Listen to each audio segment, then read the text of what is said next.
بسم الله الرحمن الرحيم. قال تعالى تتميما لما وصفه به موسى وخطابا لأهل مكة: فأخرجنا به أزواجا أصنافا من نبات شتى. صفة أزواجا أي مختلفة الألوان والطعوم وغيرهما، وشتى جمع شتيت كمريض ومرضى، من شتى الأمر تفرقا. اوپر حضرت موسیٰ علیہ نبینا و علیہ السلام نے فرعون کے اس سوال پر کہ فمن ربکما یا موسیٰ، کہ موسیٰ تمہارا رب کون ہے، حضرت موسیٰ علیہ السلام نے توحید کی دعوت دی اور توحید کو بیان کیا اور فرمایا کہ ہمارا رب وہ ہے کہ جس نے ہر مخلوق کو اس کی بناوٹ اور اس کی شکل مرحمت فرمائی، اور ہمارا رب وہ ہے کہ جس نے آسمان سے پانی کو نازل کیا اور زمین کو فرش بنایا چلنے کے لیے اور اس میں راستے بنائے اور آسمان سے پانی اتارا۔ یہ حضرت موسیٰ علیہ السلام نے اللہ تبارک و تعالیٰ کے اوصاف کو بیان فرمایا۔ یہاں سے مصنف فرماتے ہیں کہ اس آیت شریفہ کا جو اگلا جملہ ہے فَأَخْرَجْنَا بِهِ أَزْوَاجًا مِّن نَّبَاتٍ شَتَّىٰ، یہ حضرت موسیٰ علیہ السلام کا کلام نہیں ہے، بلکہ یہ اگلا جملہ خود اللہ تبارک و تعالیٰ نے ارشاد فرمایا۔ حضرت موسیٰ علیہ السلام نے اللہ کے جو اوصاف بیان کیے تھے ان کو مکمل کرنے کے لیے قال تعالی تتمیما لما وصفه به موسیٰ، اللہ تبارک و تعالی نے فرمایا ان اوصاف کو مکمل کرنے کے لیے جو اوصاف موسیٰ نے اللہ کے بیان کیے تھے، اور اللہ نے اس جملے سے خطاب کیا اہل مکہ کو، وخطابا لأہل مکہ تھا۔ اللہ نے حضور پاک علیہ السلام کے واسطے سے یہ جملہ اہل مکہ سے خطاب کرتے ہوئے فرمایا۔ صاحب جلالین کی رائے یہ ہے کہ اگلا جو جملہ ہے وہ حضرت موسیٰ علیہ السلام کا کلام نہیں ہے، بلکہ اللہ تبارک و تعالیٰ نے اس کو ارشاد فرمایا۔ بہت سے حضرات مفسرین نے بھی اسی کو اختیار کیا کہ فَأَخْرَجْنَا بِهِ أَزْوَاجًا مِّن نَّبَاتٍ شَتَّىٰ، حضرت موسیٰ علیہ السلام کا کلام نہیں ہے بلکہ یہ اللہ تبارک و تعالیٰ نے ارشاد فرمایا۔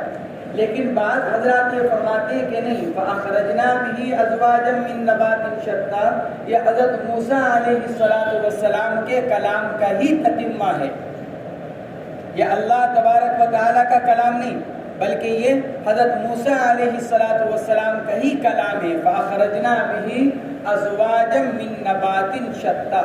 پھر یہاں پر سوال یہ پیدا ہوتا ہے اگر اس کو حضرت موسیٰ کا کلام قرار دیا جائے کہ پھر حضرت موسیٰ نے اخراج کی نسبت اپنی طرف کیوں کی؟ اگر اس کو حضرت موسیٰ کا کلام قرار دیا جائے جیسا کہ بعض دیگر مفسرین فرماتے ہیں تو پھر فَأَخْرَجَ بِهِ ہونا چاہیے تھا، جیسے وَأَنزَلَ مِنَ السَّمَاءِ، اللہ وہ ہے جس نے آسمان سے پانی اتارا، تو پھر ہونا چاہیے تھا فَأَخْرَجَ بِهِ أَزْوَاجًا مِّن نَّبَاتٍ شَتَّىٰ، اللہ وہ ہے کہ جس نے زمین سے نکالا مختلف قسموں کی نباتات کو، تو یہاں اخرجنا کیوں فرمایا؟ اس کے دو جواب دیے گئے۔ ایک جواب تو یہ دیا کہ اللہ تبارک و تعالیٰ نے حضرت موسیٰ علیہ السلام سے اسی طرح فرمایا تھا فَأَخْرَجْنَا بِهِ أَزْوَاجًا مِّن نَّبَاتٍ شَتَّىٰ، موسیٰ ہم نے بارش کے ذریعے سے زمین سے مختلف قسموں کی نباتات نکالی۔ چونکہ اللہ نے یہ فرمایا تھا حضرت موسیٰ سے زمین کی کیفیات کو بیان کرتے ہوئے، تو حضرت موسیٰ علیہ السلام نے یہ چاہا کہ میں نے یہ جملہ جس طرح اللہ سے سنا ہے اسی طرح اس کو نقل کروں۔ چونکہ حضرت موسیٰ نے اللہ سے یہ جملہ اسی طرح سنا تھا فَأَخْرَجْنَا بِهِ أَزْوَاجًا مِّن نَّبَاتٍ شَتَّىٰ، تو اس لیے حضرت موسیٰ علیہ السلام نے جس طرح سنا تھا اسی طرح اس کو نقل کر دیا۔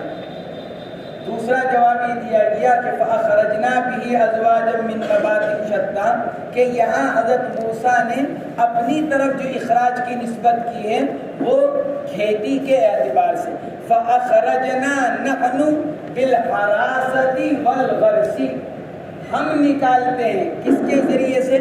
کھیتی کر کر، درخت لگا کر، جیسے دیہاتی کھیت والا کھیت کے اندر بوتا ہے، گیہوں لگاتا ہے، چاول لگاتا ہے، دوسری چیزیں لگاتا ہے، تو اس کی نسبت اور اضافت کس کی طرف کی جاتی ہے؟ خود کھیت والے کی طرف۔ تو حضرت موسیٰ علیہ السلام بھی یہی فرما رہے ہیں، فَأَخْرَجْنَا، اللہ بارش آسمان سے اتارتا ہے، ہم اس کے ذریعے سے غلہ تیار کرتے ہیں، اپنا کھیت تیار کرتے ہیں۔ فَأَخْرَجْنَا بِهِ فَأَخْرَجْنَا نَحْنُ بِالْحَرَاسَةِ وَالْغَرْسِ، ہم زمین سے نکالتے ہیں، کہیں کے ذریعے سے؟ کھیتی کر کر، درخت لگا کر ہم زمین سے غلہ وغیرہ تیار کرتے ہیں مختلف قسموں کا۔ تو فَأَخْرَجْنَا بِهِ أَزْوَاجًا أَصْنَافًا مِّن نَبَاتٍ شَتَّىٰ، نکالتے ہیں ہم اس بارش کے ذریعے سے ازواج، اصناف، ازواج جمع زوج کی، اصناف جمع صنف کی، قسم، من نبات شتّیٰ، مختلف قسم کی نباتات، مختلف قسموں کی نباتات، من نبات شتّیٰ، فرماتے ہیں شتّیٰ یہ صفت ہے ازواج کی، ازواجن شتّیٰ من نبات، شتّیٰ صفت ہے ازواج کی، مختلف قسمیں، نباتات کی مختلف قسمیں۔ اور یہ بھی ہو سکتا ہے کہ شتّیٰ کو صفت قرار دیا جائے نبات کی، ہم اگاتے ہیں مختلف قسموں کی نباتات۔ شتّیٰ ازواج کی بھی صفت ہو سکتی ہے اور شتّیٰ نبات کی بھی صفت ہو سکتی ہے۔ کیا مطلب؟ اے مختلفۃ الالوان والطعوم وغیرہما، یعنی ان کے رنگ بھی مختلف، مزہ بھی مختلف، اور ان دونوں کے علاوہ اور چیزوں میں بھی مختلف ہوتے ہیں، جیسے خوشبو مختلف ہو جاتی ہے، شکل مختلف ہو جاتی ہے، نفع کے اعتبار سے مختلف ہو جاتے ہیں۔ دو چیزیں ہیں، دیکھنے کے اعتبار سے دونوں ہم شکل، لیکن استعمال کے اعتبار سے دونوں میں فرق ہو جاتا ہے۔ دو قسمیں ہیں، دیکھنے کے اعتبار سے ہم شکل، لیکن خوشبو کے اعتبار سے مختلف ہو جاتی ہیں۔ جیسے ادھر ہی کو لے لیا جائے کہ ان کی شکل ایک سی لیکن خوشبو الگ الگ، تو اللہ تبارک و تعالیٰ نے اس دنیا کے اندر مختلف چیزیں بنائی ہیں، جن میں بعض کی شکلیں مختلف، بعض کی خوشبو مختلف، بعض کا مزہ مختلف، بعض کے رنگ مختلف، بعض کا مزہ مختلف۔ یہ من نبات شتّیٰ، وشتّیٰ جمع شدید، فرماتے اور یہ شتّیٰ جمع ہے شدید کی، جیسا کہ مریض کی جمع مرضہ آتی ہے، جریح کی جمع جرحہ آتی ہے، قتیل کی جمع قتلہ آتی ہے، ایسے ہی شدید کی جمع شتّیٰ۔ کس سے؟ فرماتے ہیں کہ یہ شتّیٰ الامر سے مشتق ہے، شتّیٰ مشتق ہے شتّیٰ الامر سے، جس کے معنی آتے ہیں تفرقہ، الگ الگ ہو جانا، یعنی مختلف ہونا۔ کلوا منہا ورعوا انعامکم فیہا، اللہ نے فرمایا کہ خود بھی کھاؤ ان چیزوں میں سے، ورعوا انعامکم، اور اپنے جانوروں کو چراؤ، کیونکہ اللہ نے اوپر جو کہا تھا فَأَخْرَجْنَا بِهِ أَزْوَاجًا مِّن نَبَاتٍ شَتَّىٰ، ہم مختلف قسم کی نباتات نکالتے ہیں، اب ان میں سے کچھ انسانوں کے کھانے کی اور کچھ جانوروں کے کھانے کی، مختلفۃ الالوان اور مختلفۃ النفع، فائدے کے اعتبار سے مختلف، کسی نباتات کے اندر فائدہ انسانوں کا یعنی وہ کھاتے ہیں، کوئی چیز کسی جانوروں کے فائدے کے لیے بنائی جاتی ہے۔ اللہ فرماتے ہیں کلوا منہا ورعوا انعامکم فیہا، اللہ فرماتے ہیں کہ کھاؤ ان نباتات میں سے تم خود بھی اور اپنے جانوروں کو بھی چراؤ اس زمین کے اندر۔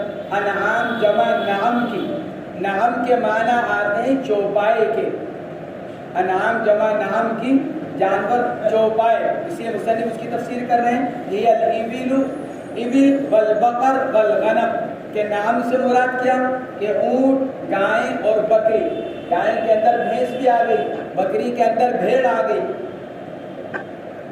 یقال رعت الانعام ورعیتها والامر للاباحۃ وتذکیر النعمۃ، مصنف فرماتے ہیں کہ یہ ارعوا رعیون سے مشتق ہے، مصنف کا مقصد آگے یہ بتلانا ہے یقال رعت الانعام، کہ اس سے مطلب یہ بتلانا ہے کہ یہ باب ثلاثی سے بھی آتا ہے اور باب رباعی سے بھی آتا ہے، ثلاثی سے بھی اس کو استعمال کیا جاتا ہے اور رباعی سے بھی، یعنی متعدی بھی اور لازم بھی، دونوں طرح اس کو استعمال کیا جاتا ہے۔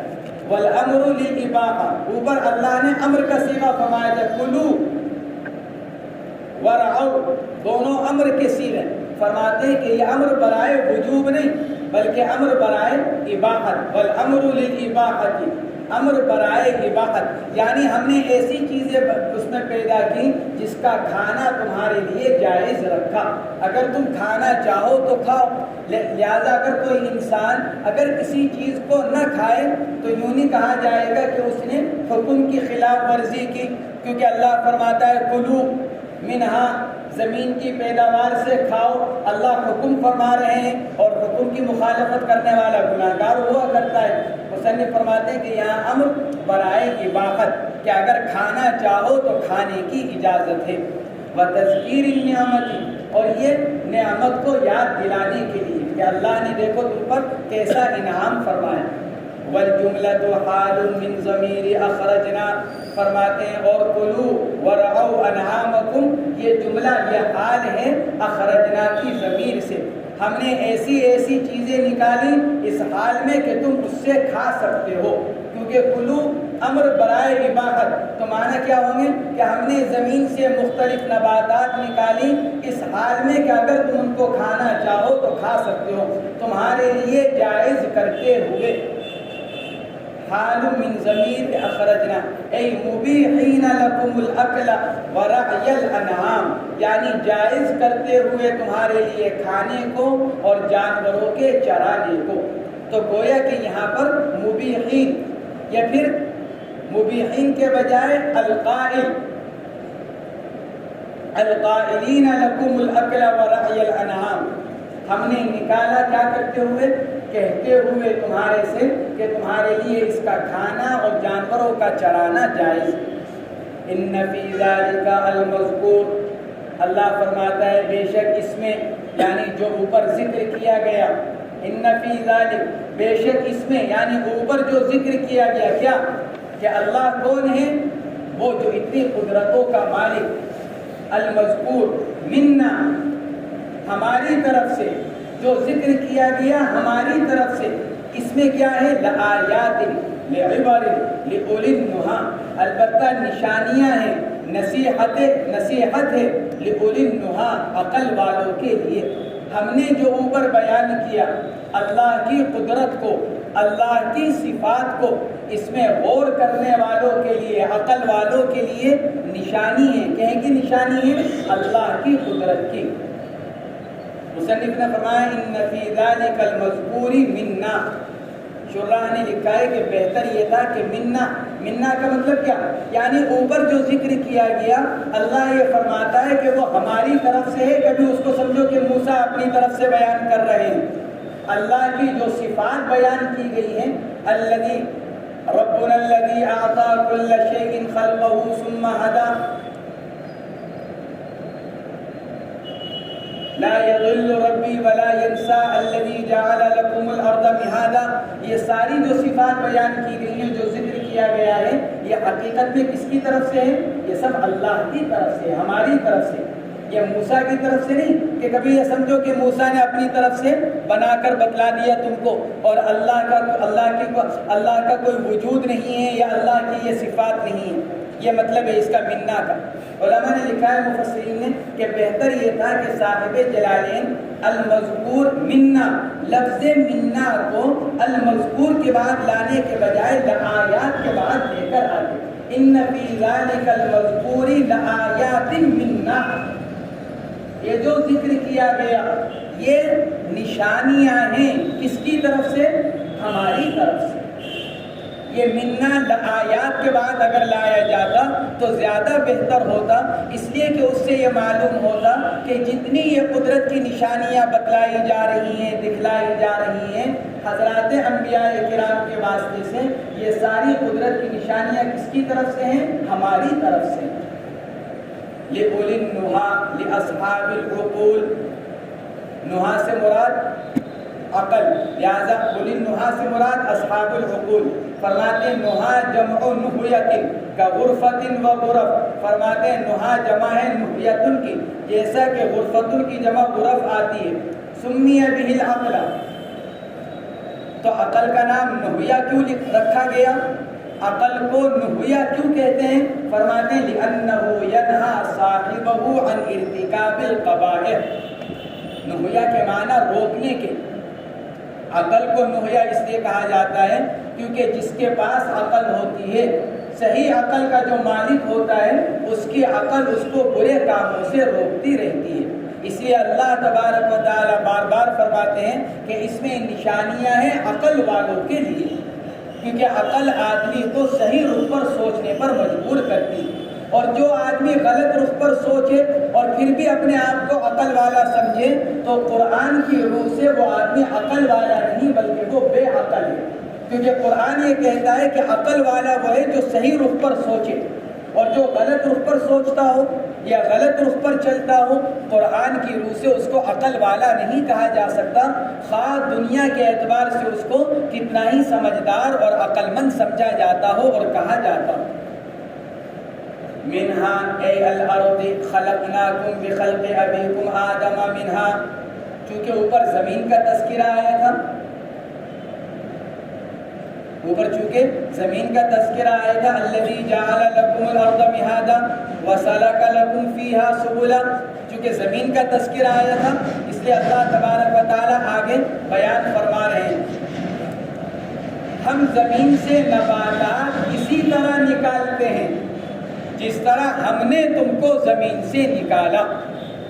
ہم زمین سے جو نباتات اگاتے ہیں، نکالتے ہیں، ہم اسی طرح کرتے ہیں جس طرح ہم نے تم کو زمین سے پیدا کیا۔ منہا خلقناکم، زمین سے ہم نے تم کو پیدا کیا، زمین سے انسانوں کو پیدا کیا۔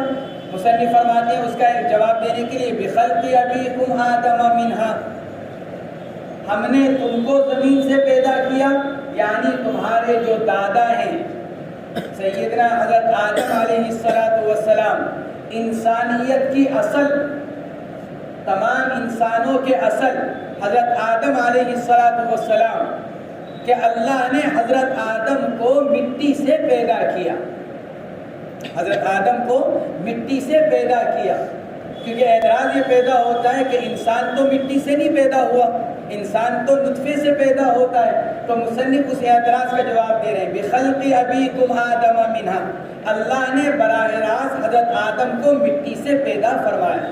تو جب حضرت آدم مٹی سے پیدا ہوئے اور پھر آگے چلتے چلتے اور انسان پیدا ہو رہے ہیں، تو اگرچہ ظاہر میں انسان نطفے سے پیدا ہو رہا ہے، لیکن چونکہ ان کی اصل آدم ہے اور آدم مٹی سے پیدا ہوئے۔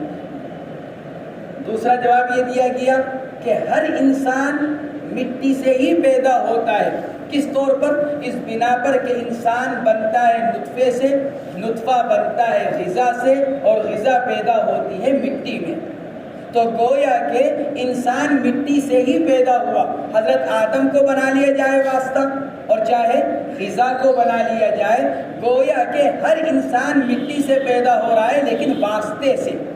حضرت آدم مٹی سے پیدا ہوئے بلا واسطہ، براہ راست مٹی سے، اور انسان مٹی سے پیدا ہو رہا ہے واسطے سے، چاہے وہ واسطہ سیدنا آدم ہو، چاہے وہ واسطہ غذا ہو، نطفے کے واسطے سے۔ بعض حضرات نے یہ فرمایا حسن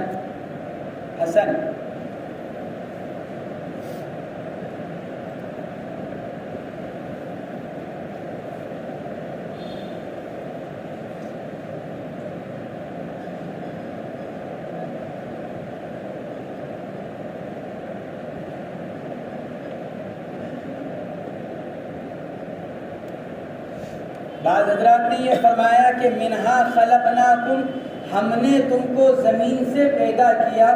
بعض مفسرین فرماتے ہیں کہ یہ اپنے حقیقت پر مبنی ہے، ہر انسان براہ راست مٹی سے پیدا ہوا ہے۔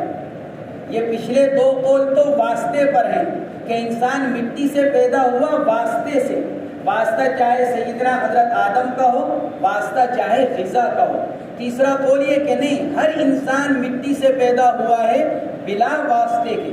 چنانچہ سیدنا حضرت ابو ہریرہ رضی اللہ تعالی عنہ کی روایت ہے، حضور پاک علیہ الصلوۃ والسلام نے ارشاد فرمایا کہ جب بچہ ماں کے پیٹ میں تیار ہوتا ہے تو بچہ تیار ہو جانے کے بعد جب اس کا خمیر بنتا ہے نطفے کا، تو ایک فرشتہ اللہ تبارک و تعالیٰ کے حکم سے آتا ہے، اور وہاں جہاں یہ بچہ دنیا میں آنے کے بعد اللہ نے اس کی تدفین جہاں مقدر کر رکھی ہے، مرنا نہیں، اس لیے کہ آدمی مرتا کہیں ہے، دفن کہیں ہوتا ہے، تدفین جہاں مقدر کر رکھی ہے اللہ نے، اللہ کے علم میں جہاں اس کا دفن ہونا ہے، فرشتہ وہاں سے مٹی لے کر اس کے جسم کے اندر شامل کرتا ہے۔ جب اس کا جسم بنتا ہے بچے کا ماں کے پیٹ میں، تو فرشتہ اس جگہ کی جہاں اس کو دفن ہونا ہوتا ہے وہاں سے مٹی لے کر، ایک چٹکی لے کر یا مٹھی لے کر اس کے خمیر میں ملاتا ہے، اور اس زمین کی مٹی سے اس کا خمیر تیار ہوتا ہے۔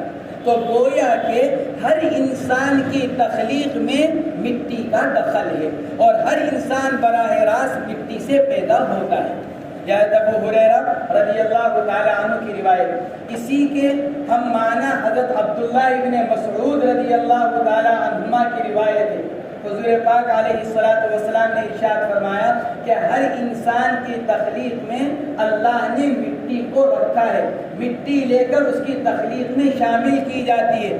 میں، ابو بکر، عمر تینوں ایک ہی مٹی سے پیدا کیے گئے۔ یہ آپ نے ارشاد فرمایا کہ میں، ابو بکر اور عمر تینوں ایک ہی مٹی سے پیدا کیے گئے۔ چنانچہ ایک ہی جگہ تینوں حضرات کی تدفین ہوئی۔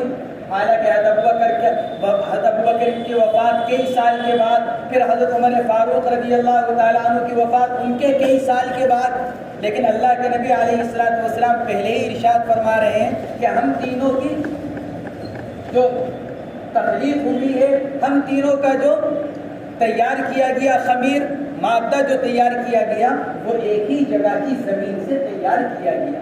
بعض علماء نے ان روایات کو ضعیف قرار دیا، بلکہ علامہ ابن الجوزی علیہ الرحمہ نے ان روایات کو موضوع قرار دیا، لیکن بعض دیگر محدثین فرماتے ہیں کہ یہ عبداللہ ابن مسعود اور حضرت ابو ہریرہ، ان دونوں حضرات کی جو روایت کا مضمون ہے، یہ مضمون بعض دیگر حضرات صحابہ کرام جیسے حضرت عبداللہ ابن عمر، حضرت عبداللہ ابن عباس، حضرت ابو سعید خدری، ان صحابہ کرام سے بھی یہ مضمون نقل کیا گیا۔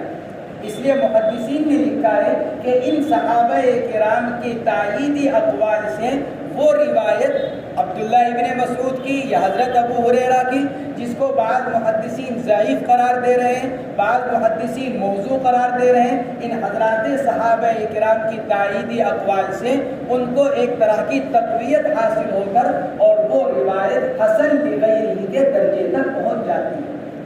گویا کہ مطلب خلاصہ یہ نکلا کہ منہا خلقناکم میں ایک قول جس کی تائید بعض ضعیف روایات اور بعض صحابہ کرام کے اقوال سے ہوتی ہے، وہ یہ ہے کہ ہر انسان کی تخلیق مٹی سے ہی کی گئی ہے، ہر انسان مٹی سے ہی پیدا کیا گیا، لہذا بخلق ابیکم آدم کہنے کی ضرورت نہیں ہے، کیونکہ بخلق ابیکم آدم یہ تو واسطہ ہو گیا بہت دور کا۔ اب مثال کے طور پر ہم لوگ ہیں تو ہمارے میں اور حضرت آدم کے درمیان میں تو پتہ نہیں کتنے سینکڑوں واسطے ہو گئے، ہم میرا باپ، اس کا باپ، اس کا باپ، اس کا باپ، پتہ نہیں کتنی نسلیں اور کتنے واسطے ہو گئے، دسیوں واسطے میرے اور حضرت آدم علیہ نبینا علیہ الصلوۃ والسلام کے واسطے سے۔ تو گویا کہ سینکڑوں واسطوں سے یہ کہا جا رہا ہے کہ میں مٹی سے پیدا ہوا۔ لیکن اگر اس قول کو لے لیا جائے جو بعض ضعیف روایتوں سے ثابت ہوتا ہے، تو پھر ہم میں سے ہر ایک کی تخلیق براہ راست مٹی سے ثابت ہوتی ہے۔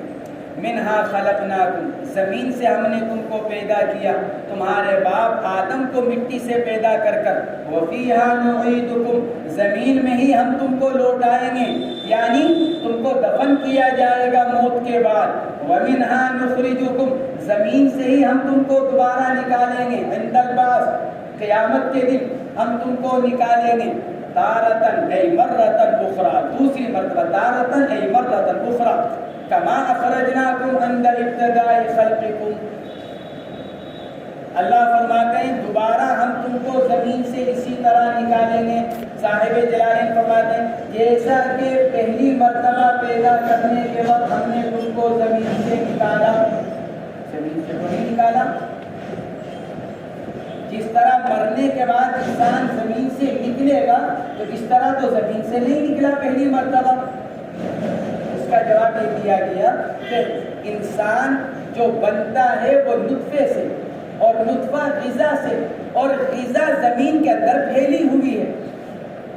کوئی بیج کہیں، کوئی دانہ کہیں کا آیا ہوگا اس کے پاس، کوئی پھل کہیں کا کھایا ہوگا اس نے، اس کے باپ نے، اس کی ماں نے کہیں کا پھل کھایا ہوگا، کہیں کا جو ہے چاول کھایا ہوگا، کہیں کا گیہوں کھایا ہوگا، کہیں کا پانی پیا ہوگا، اس سب کا مجموعہ جمع کر کر منی کا ایک قطرہ بنا۔ تو ہم نے زمین سے مختلف اجزاء کو جمع کر کر ہم نے انسان کو بنا کر زمین سے نکالا، گویا کہ زمین سے نکلی ہوئی مختلف چیزوں کو جمع کر کر نطفہ بنایا، اس نطفے سے انسان نکلا، ورنہ انسان تو زمین سے نہیں نکلا، انسان تو زمین سے نہیں نکلا، لیکن انسان جس چیزوں سے بنا وہ چیز متفرق طور پر مختلف جگہوں سے نکل کر آئی، انسان نے استعمال کیا اور اس سے نطفہ بنا، پھر اس سے انسان پیدا ہوا۔ کما اخرجناکم عند ابتداء خلقکم وَلَقَدْ أَرَيْنَاهُ أَيْ أَبْصَرْنَا فِرْعَوْنَ آيَاتِنَا كُلَّهَا التِّسْعَ فَكَذَّبَ بِهَا وَزَعَمَ أَنَّهَا سِحْرٌ وَأَبَى أَن يُوَحِّدَ اللَّهَ تَعَالَى، اور تحقیق دکھلایا ہم نے فرعون کو، وَلَقَدْ أَرَيْنَاهُ، اور ہم نے دکھلایا فرعون کو اپنی 9 کی 9 آیتیں، آیاتنا کلہا، اپنی ساری آیتیں، یعنی 9 آیتیں، 9 کے 9 معجزے، فَكَذَّبَ بِهَا، اس نے ان سب کو جھٹلایا، اور کیا کہا؟ وَزَعَمَ أَنَّهَا سِحْرٌ، اور یہ کہا کہ یہ جو موسیٰ معجزہ دکھلا رہے ہیں یہ تو جادو ہے، وَزَعَمَ أَنَّهَا سِحْرٌ، اور یہ کہا اس نے کہ یہ تو جادو ہے، وَأَبَى، قبول کرنے سے انکار کیا، یعنی اللہ کی وحدانیت سے انکار کیا کہ اللہ کو ایک مانو، اپنے رب ہونے کا انکار کر کر اور اپنے رب ہونے کے دعوے کو چھوڑ کر اللہ کو رب ماننے سے انکار کیا۔ وَأَبَى أَن يُوَحِّدَ اللَّهَ تَعَالَى وَلَقَدْ أَرَيْنَاهُ أَيْ أَبْصَرْنَا، رؤیت دونوں معنوں میں استعمال ہوتا ہے، رؤیت بصری، رؤیت قلبی۔ رؤیت بعض اوقات جب مطلق بولا جاتا ہے تو دونوں معنی میں استعمال ہوتا ہے، رؤیت قلبی جس کو غور کرنا کہتے ہیں، سوچنا، اور رؤیت بصری۔ تو صاحب جلالین نے وَلَقَدْ أَرَيْنَاهُ کی تفسیر ابصرنا سے کر کر یہ بتلا دیا کہ یہاں رؤیت سے مراد رؤیت بصریہ، فرعون نے اپنی آنکھوں سے حضرت موسیٰ کے معجزات کو دیکھا۔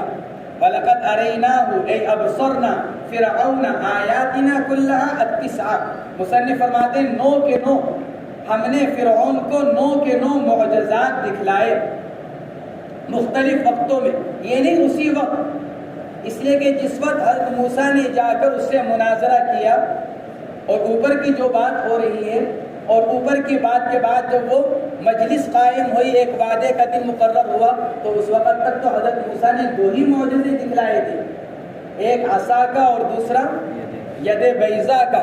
ہاں آگے جو حضرت موسیٰ کا زمانہ گزرا ہے تو حضرت موسیٰ نے اپنی اس پوری مدت میں جو ان کی فرعون کے ساتھ گزری، اس پوری مدت میں حضرت موسیٰ نے بڑے بڑے وہ 9 معجزے دکھلائے۔ تو اللہ تبارک و تعالیٰ جو فرما رہے ہیں وَلَقَدْ أَرَيْنَاهُ آيَاتِنَا كُلَّهَا، ہم نے فرعون کو اپنے تمام معجزے دکھلائے، یہ اس پوری مدت کے اعتبار سے، ورنہ اس موقع پر تو صرف 2 ہی معجزے دکھلائے گئے تھے۔ پوری مدت کے اعتبار سے کہا جا رہا ہے کہ ہم نے پورے زمانہ پوری مدت میں اور مہار قیام کے پورے زمانے میں ہم نے فرعون کو اپنی قدرت کے تمام معجزات دکھلائے۔ فَكَذَّبَ بِهَا، یا تو کذب بہا کی ضمیر لوٹ رہی ہے معجزات کی طرف، فرعون نے جھٹلایا ان تمام معجزات کو، یا پھر تکذیب کے معنی، تکذیب سے مراد تکذیب موسیٰ، فرعون نے اس کے باوجود موسیٰ کی تکذیب کی اور موسیٰ کو رسول ماننے سے انکار کیا۔ فکذب بها ای فکذب بالآیات یا فکذب بموسیٰ، فرعون نے موسیٰ کی تکذیب کی اور موسیٰ کی تکذیب کر کر موسیٰ کو رسول ماننے سے پھر بھی انکار کیا۔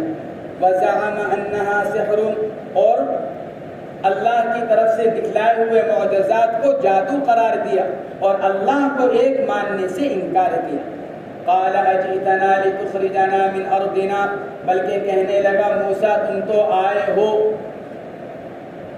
اجئتنا لتخرجنا، موسیٰ تم تو آئے ہو ہمارے پاس اس لیے تاکہ نکالو تم ہم کو ہمارے ملک سے۔ ارض کے معنی زمین کیا آتے ہیں؟ مصنف نے اس کی تفسیر کی مصر، گویا کہ یہ بتلانے کے لیے کہ ارض بمعنی ملک، آئے ہو تم ہمارے پاس اس لیے تاکہ نکال دو تم ہم کو ہمارے ملک سے اور بادشاہت تم کو حاصل ہو جائے۔ وَيَكُونُ لَكَ الْمُلْكُ فِيهَا، اور اس میں بادشاہت کس کو مل جائے؟ میں بادشاہ ہوں، تم یہ چاہتے ہو کہ میری بادشاہت کو ختم کر کر اپنے آپ کو بڑا یہاں پر بنا دو، بادشاہ تم بن جاؤ۔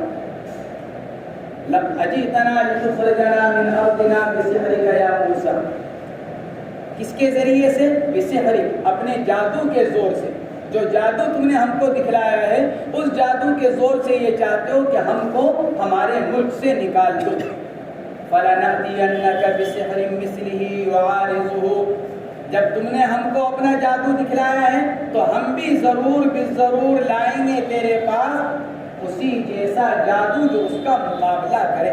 فَلَنَأْتِيَنَّكَ، لام جواب قسم پر داخل ہے، فَلَنَأْتِيَنَّكَ اے فَبِعِزَّتِي وَكِبْرِيَائِي، فرعون نے یوں کہا فَبِعِزَّتِي وَكِبْرِيَائِي، میری عزت اور میری بڑائی کی قسم ہم بھی جادو لے کر آئیں گے۔ تو لام جواب قسم کے لیے، فَلَنَأْتِيَنَّكَ بِسِحْرٍ مِثْلِهِ، اگر تو جادو دکھلاتا ہے تو ہمارے پاس تو اس سے بھی بڑے بڑے جادو موجود ہیں، ہم تیرا مقابلہ کریں گے۔ فَلَنَأْتِيَنَّكَ بِسِحْرٍ مِثْلِهِ، اے بِسِحْرٍ، تیرے جیسا جادو ہم بھی لے کر آئیں گے، يُعَارِضُهُ، جو تیرے جادو کا مقابلہ کرے گا۔ فَاجْعَلْ بَيْنَنَا وَبَيْنَكَ مَوْعِدًا لِذَلِكَ، بس مقرر کر لے، بنا لے اپنے اور ہمارے درمیان کوئی وعدے کی جگہ یا وعدے کا وقت۔ موعد ظرف زمان بھی ہو سکتا ہے، ظرف مکان بھی ہو سکتا ہے، لیکن ظرف زمان مراد لینا زیادہ بہتر ہے کیونکہ آگے آ رہا ہے لا نخلف نحن ولا انت مکانا سوا، تو مکان تو آگے آ رہا ہے، لہٰذا یہاں پر موعد سے مراد کیا لے لیا جائے؟ ظرف زمان، کوئی وقت مقرر کر لو۔ فَاجْعَلْ بَيْنَنَا وَبَيْنَكَ مَوْعِدًا، مقرر کر لو ہمارے اور اپنے درمیان کوئی وعدہ کا وقت، کوئی وقت مقرر کر لو۔ بیننا و بینک یہ مفعول ثانی ہے جس کو مقدم کر دیا گیا، اور موعدہ یہ مفعول اول ہے جس کو مؤخر لایا گیا۔ لذالک کہیں کے لیے مقرر کر لو؟ جادو دکھلانے کے لیے، اس کے لیے، کس کے لیے؟ جو تم جادو لے کر آئے ہو اور اس کے مقابلے پر ہم بھی جادو لانا چاہتے ہیں، تو اس جادو کے مقابلے کے لیے کوئی وقت مقرر کر لو۔ لذالک کی ضمیر لوٹ گئی کس کی طرف؟ جادو لانے کی طرف، کیونکہ فرعون کہہ رہا ہے فَلَنَأْتِيَنَّكَ بِسِحْرٍ مِثْلِهِ، تو جادو لانے کے لیے کوئی وقت مقرر کر لو۔ نحن لا نخلف نحن ولا انت، اور اس وقت کے خلاف، وعدہ خلاف ہم بھی نہیں کریں گے، تم بھی مت کرنا، اس وقت مقررہ پر ہم بھی آئیں گے، تم بھی آنا۔ مکانن سوا، اور جگہ کیسی ہو؟ سوا کے دو ترجمے کیے گئے، سوا کے ایک معنی ہے ہموار جگہ، برابر کھلی جگہ، تاکہ سب لوگ ہمارے مقابلے کو دیکھ سکیں، اور سوا کے دوسرا ترجمہ کیا گیا کہ ایسی جگہ جو درمیان میں ہو۔ صاحب جلالین نے یہی معنی اختیار کی، فرماتے ہیں مکانن منصوب بنزع الخافض ولا انت، فرماتے ہیں ولا انت مکانن، مکانن جو منصوب ہے وہ کس لیے؟ حرف جر کو محذوف کر دینے کی وجہ سے. اصل تو تھا لا نخلف نحن ولا انت فی مکان سوا. فی حرف جار یہاں پر تھا فی، اور اس کی وجہ سے یہ مجرور تھا فی مکان، تو فی حرف جار کو حذف کر دیا گیا. اور جب حرف جار کو کہیں سے حذف کیا جاتا ہے تو پھر اس کے ماں بعد کے کلمے کو نصب دے دیا جاتا ہے، یہ بتلانے کے لیے کہ یہ نصب جر دینے والے حرف کو حذف کرنے کی وجہ سے دیا گیا. اسی کو مصنف فرماتے ہیں منصوب بنزع الخافض، جر دینے والے کو حذف کرنے کے ساتھ اس کو نصب دیا گیا. فی فی، اور وہ کیا ہے؟ فی منصوب بنزع الخافض فی. سوا، سوا سین کا ضمہ بھی اور سوا سین کا کسرہ بھی، دونوں قراءت ہیں. فرماتے ہیں بکسر اولی و ضمہ. سوا کے پہلے حرف یعنی سین کے کسرے کے ساتھ یا سین کے ضمے کے ساتھ. کیا مطلب؟ اے وسطاً یستوی الیہ مسافۃ الجاری من الطرفین. صاحب جلالین نے سوا کا جو ترجمہ اختیار کیا وہ کیا؟ درمیانی. ایسی جگہ مقرر کر لو جو درمیان میں ہو. ہم بھی آ جائیں، تم ادھر سے آ جاؤ، ہم ادھر. نہ ہم یوں کہتے ہیں کہ تم ہمارے پاس آؤ ہمارے دربار میں، اور نہ تم ہمیں اپنے پاس بلاؤ. یعنی نہ تم اپنے علاقے میں ہمیں بلاؤ نہ ہم اپنے علاقے میں تمہیں بلائیں. درمیان کی کوئی جگہ رکھ لو. یہ مطلب مکان سوا، درمیان کی کسی جگہ میں آ جاؤ جس میں دونوں کے لیے آنا آسان ہو جائے. تو سوا کا ایک ترجمہ یہ، اور سوا کا دوسرا ترجمہ ہموار جگہ، برابر میدان جس میں ہر ایک ہمارے مقابلے کو دیکھ سکے. قال موسیٰ موعدکم یوم الزینۃ یوم عید لہم یتزینون فیہ ویجتمعون. حضرت موسیٰ علیہ السلام نے فرمایا ٹھیک ہے، وعدے کی جگہ کیا ہے؟ وعدے کا وقت کیا ہے؟ یوم الزینۃ، جو تمہارے زیب و زینت عید منانے کا دن ہے، تہوار کا دن ہے، وہ دن مقرر کر لیتے ہیں. موعدکم یوم الزینۃ، تمہارے وعدے کا وقت کون سا؟ تمہاری زیب و زینت کا دن. اور وہ زیب و زینت کا دن کون سا تھا؟ علماء مفسر فرماتے ہیں یوم عید لہم یتزینون فیہ ویجتمعون. وہ دن جس میں وہ لوگ زیب و زینت اختیار کرتے تھے اور جمع ہوتے تھے، یعنی اس دن میں عید منایا کرتے تھے. بعض حضرات فرماتے ہیں نیروز کا دن تھا جو ان کی عید کا دن کہلاتا ہے. اور بعض حضرات سے نقل کیا گیا جیسے عبداللہ ابن عباس رضی اللہ تعالیٰ عنہ سے کہ وہ عاشورہ کا دن تھا، 10 محرم کا. البتہ حضرات مفسرین اس پر متفق ہیں کہ چاہے وہ یوم نیروز قرار دیا جائے یا یوم عاشورہ قرار دیا جائے، دن جو تھا وہ ہفتے کا دن تھا. یوم السبت ہفتے کا دن تھا. ہفتے کے دن میں وہ مقابلہ پیش آیا. یوم الزینۃ یوم عید لہم یتزینون فیہ ویجتمعون وَأَن يُحْشَرَ النَّاسُ يُجْمَعُ أَهْلُ مِصْرَ ضُحًى، اور یہ کہ جمع کر لیا جائے اہل مصر کو. ناس یعنی اہل مصر، شہر والوں کو جمع کر لیا جائے ضحیٰ، صبح کے وقت میں. ضحیٰ وقتہ للنظر فیما یقع، صبح کے وقت میں. ضحیٰ کے معنی آتے ہیں ارتفاع شمس کے بعد کا وقت، سورج کے نکلنے کے بعد کے وقت کو ضحیٰ چاشت کا وقت کہا جاتا ہے، صبح کا اولین وقت. تو حضرت موسیٰ علیہ السلام نے دن کون سا متعین کیا؟ عید کا دن. کہ کیوں؟ کیونکہ اس میں زیادہ سے زیادہ مجمع خود بخود جمع ہو جائے گا، جمع کرنے کی ضرورت نہیں ہوگی. اور وقت کون سا طے کیا؟ صبح کا. کہ کیوں؟ اس لیے کہ صبح کا وقت خوب روشنی کا بھی ہوتا ہے، نیز جو معاملہ جو واقعہ صبح کے وقت میں پیش آتا ہے اس کی شہرت دور تک پہنچ جاتی ہے. جو واقعہ رات میں پیش آئے تو اس کا اتنا چرچا نہیں ہوتا، لیکن جو واقعہ دن میں پیش آئے تو چونکہ دن میں لوگوں کی ایک دوسرے سے ملاقات ہوتی ہے تو وہ لوگوں کے واسطے سے بات پھیلتی ہے. وہ اس سے کہتا ہے، وہ اس سے، وہ اس سے، وہ اس سے. اور رات کا اگر واقعہ ہو، شام کا اگر واقعہ ہو تو چند لوگوں کی ملاقات کے بعد رات ہو جاتی ہے، لوگ اپنے اپنے گھروں میں چلے جاتے ہیں، وہ معاملہ ہلکا پڑ جاتا ہے. اس لیے موسیٰ علیہ السلام نے دن کا وقت رکھا تاکہ دور تک. موسیٰ جانتے تھے کہ اللہ نے جو مجھ کو بھیجا ہے تو غالب تو میں ہی رہوں گا، تو جب میں غالب رہوں گا اللہ کی قدرت، اللہ کی مدد کے ساتھ، تو پھر اس کا واقعہ، اس واقعے کی شہرت دور تک لوگوں تک پہنچے گی۔ اس لیے دعا صبح کا وقت طے کیا، وقتہ للنظر فیما یقع، کیوں؟ تاکہ جو واقعہ واقع ہوگا، جو چیز واقع ہوگی، دیکھنے والوں کے لیے سہولت ہوگی۔ فتولى فرعون ادبر فجمع كيده ثم اتى، فتولى فرعون اي ادبر اي انصرف من المجلس، جب حضرت موسیٰ علیہ السلام نے یہ طے کر لیا کہ ٹھیک ہے زینت کا دن متعین کیا جاتا ہے، تو پھر فرعون واپس ہوا اپنی مجلس سے، یعنی جب دربار ختم ہو گیا تو فرعون جب اپنی مجلس سے دربار سے اٹھا، فجمع کیدہ، تو جمع کیا اس نے اپنے قید کو، یعنی اپنی تدبیروں کو۔ تدبیر سے مراد کیا؟ اے ذوی قیدہ من السحر، گویا کہ صاحب جلالین فرماتے ہیں کہ کلام حذف مضاف کے ساتھ، فجمع کیدہ، اپنی تدبیر، یعنی تدبیر کرنے والوں کو، اور تدبیر کرنے والے کون تھے؟ من السحرۃ، جادوگر۔